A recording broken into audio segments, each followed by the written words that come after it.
Like, Right. I feel that when you speaking in that perspective, mm-hmm. I said go back and look at Michael Jackson when they did I can't remember what song it was specifically. I think it was Billie Jean. They Might did have been. over See, the thing is, I'm not 100% on my Michael Jackson trivia. So me either, but I'm pretty sure somebody's gonna correct us and I hope they do. absolutely, I hope they do. I I hope they hope do. they do. They mixed I don't remember if it was Thriller or Billie Jean or was it um Rock with You. I don't remember if it Mm-hmm. was out of those three, Hold but on. they literally sat and went over they went over nearly 300 mixes and went back and picked the original one, and this went over a course of a few months before they actually Really? yes before they actually picked the mix that you hear now for Billie Jean, which is Okay. crazy. Okay. So That's why I wanted to make sure that it was actually this album, but just so we're aware, and this is something that, like, for music fans, you'll probably already know, but Thriller, the album, has the actual track run of Thriller, Beat It, Billie Jean, Human Nature, Pretty Young Thing, as a 5-track run, like tracks 1, 2, 3, 4 through 9. And those are all back to back. Could you imagine buying that vinyl in, what year was that? 1982, and hearing all of those songs back to back for the first time? You'd lose your fucking mind. oh yeah Like, that shit's insane. his production team was crazy. His production team was crazy. And God, Mike like, and Michael, people don't realize that, but Michael himself was also a producer. You know what I'm saying? absolutely, absolutely. You So it's don't like get to that level of musical stardom and don't have some element of godlike production in you. Like, you just don't. right, right. But, like, could you imagine hearing that sequence of songs on a record for the first time? Hey man, That's look, fucking crazy. it is. It really is. It really is. Like he was really in his bag. Mm-hmm. Now, and that's why I brought up Right, right. As the far as, like, the production, sometimes it is the first take that is the that really take that the shows. take that you want to And present to the world, because it's the most organic, right? right, Like, and it's that's it's how why you felt about the music when you first had the idea for the music. And then all the other takes are sort of trying to make it fit some sort of narrative or some sort of stylistic choice. But at the end of the day, your first take is probably going to be the realist take, the right. most authentic take, I should say. And that's why I use that the Michael Jackson analogy with the Billie Jean mix is Mm. I feel that he should have went back and kind of held off instead of picking the first one. Mm-hmm. Oh, so you Now, feel like it wasn't in Chance's best interest no, to. Mm, he should have pushed back. He should have pushed back for a few months. He should have got pushed you, back. got you. I think I Yeah, think that's a bold stance to take, and I hope that when this goes out, I'm gonna at Chance in this Twitter clip. By the way, I'm gonna hey cut that look, part, but, like, I'm gonna at Chance and be like, thoughts. I want him I even want him to prove me wrong. I want him to prove me wrong. To be Because like, hey, here's all the mixes we had of the big day, and this is why this sounds the way it does. I would right, love to have Chance in the studio and be like, listen, man, what happened, bro? Because at the end of the day, there were so many people who were on Twitter. It was like, yo, in like 7 months, when they're playing this in the club, you're gonna be like, what is this? And then we're gonna be able to tell you, yeah, it was on the album. You didn't hear it because you didn't care. And I was like, bro, that's not how that shit works. That's not how any of this that's not how it works. works, man. That's That's not not how how it any works. of this works. I feel like People are I feel like he should have organically went first. listening to it on their own now, and they don't fuck with it. Like, that's just what's happening. And then they're like, oh man, but, like, in a couple months, when we're all in the club and they end up playing the joint with Lil Yachty, I think it was, they're gonna be like, oh man, y'all fuck with it now because the actual in person energy of it.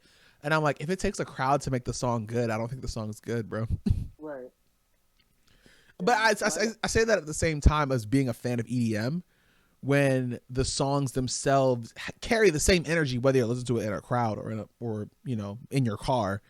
But at the same time, I will admit that when I'm listening to an EDM track, I am thinking about what it will sound like in, a sea of like 10,000 people with, like, the best studio equipment or stage equipment rather. And like that level of energy. I'm like, this sounds dope now and will sound even better live. You know what I'm saying? right. Right.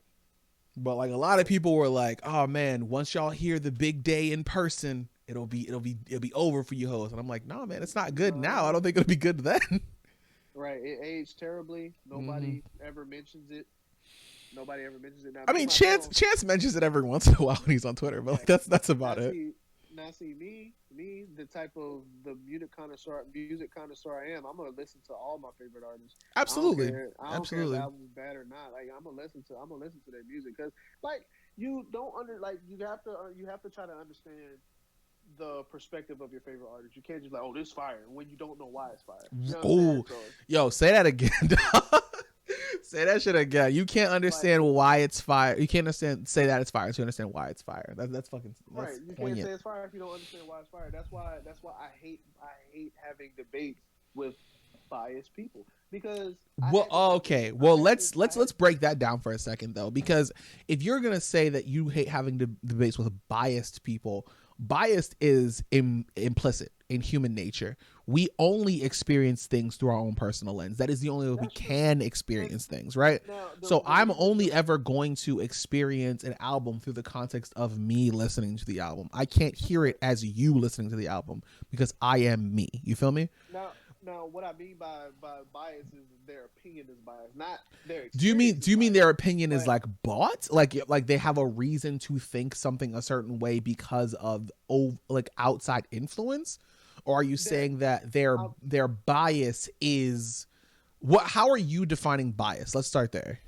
okay, so like some like say for an example, I can say why like they'll say let me see. Say you choose something and I want red. I'll tell you that red is better. And you be like, yeah, Mhm. it is better, but I want blue because I'm biased. You know what I'm saying? Like that's Okay. how So blue. when you're That's saying how I'm saying. bias, you're saying that someone is approving of something regardless of empirical fact.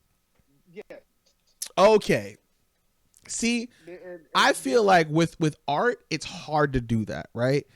right, Because if you're having a conversation, never is it going to be I'm buying something because it's worse, right? right, I feel like it's gonna come down to I fuck with this album, I fuck with this piece of art, I fuck with this song because I do. Like it touched right, me in a certain way, or it's hitting on a topic I really fuck with, or the production's like something I really enjoy. There's always going to be a reason. No right, one is, I say no one. There might be some people who get off specifically on fucking with shit they don't like, but that might be a kink. I don't know. But like for the most part, people are going to gravitate towards things they enjoy organically. yep, And if someone is the type of person who only gravitates to things that are played on the radio, then they like it because it's on the radio. There's always a reason, is what I'm saying. And right, so when it and comes to trying to convince someone that that one is better than the other, which I feel like we shouldn't do in general, right? Like no, we shouldn't. because like I said at the very beginning of this of the show, there's no real reason for art to be compared, right? Like I can Right, enjoy a Wayne album just as much as I enjoy a Drake album, just as much as I enjoy a Kendrick album, and I don't feel the need to rank them. You know what I'm right, and saying? that's what I Like was telling you earlier. Like me that's why I listening to, don't like ranking. That's what I was trying to tell you earlier. Like I don't like to rank artists. I I don't like don't. to do that. I It's don't like to not. do that. I get why people do it though, because it's a fun conversation. You get to explore some of the nuances of their career in a way that you wouldn't necessarily get to if you were just having a surface level conversation. But at the same time, I feel like we as a society should be able to have those deeper conversations without pitting artists against each other.